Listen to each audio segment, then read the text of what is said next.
আমার বাবা রাজনৈতিক কর্মকাণ্ডে যখন থেকে তিনি সম্পৃক্ত, কোনো শর্ত দিয়ে তিনি রাজনীতি আজ মৃত্যুর আমৃত্যু তিনি কোনো শর্ত দিয়ে রাজনীতি করেননি।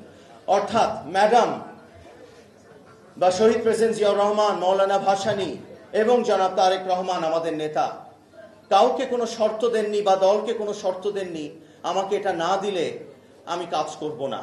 এতটুকু পরিবারের মানুষ হিসেবে আমি জানি, এবং আমি জানি যে আপনারাও জানেন।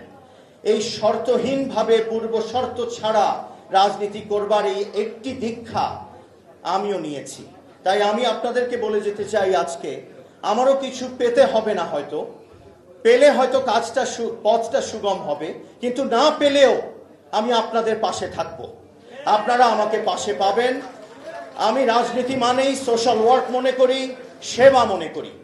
সেই জায়গা থেকে আমার দৃঢ় বিশ্বাস, আমার পথে আমি ওই বুড়ির যে কাঁটা থাকে, আমাদের মহানবী প্রফেট মুহাম্মদ সাল্লাল্লাহু আলাইহি ওয়াসাল্লাম যে পথের কাঁটা সরিয়ে যেতেন, আর একদিন যখন কাঁটা থাকলো না, তিনি খুবই উদ্বিগ্ন হয়ে বুড়ির বাড়ি গিয়ে দেখলেন বুড়ি অসুস্থ।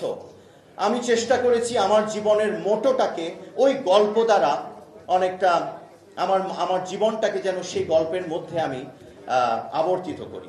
তো সেজন্য আপনারা দোয়া করবেন যেন এই পথে ওই শক্তিটা পাই, যেই শক্তির দ্বারা আমি পাশে থাকতে পারি, চাওয়া পাওয়ার জায়গা থেকে না, শুধু দেবার জায়গা থেকে। রাজনীতি নেবার জন্য নয়, রাজনীতি যেন হয় শুধু দেবার।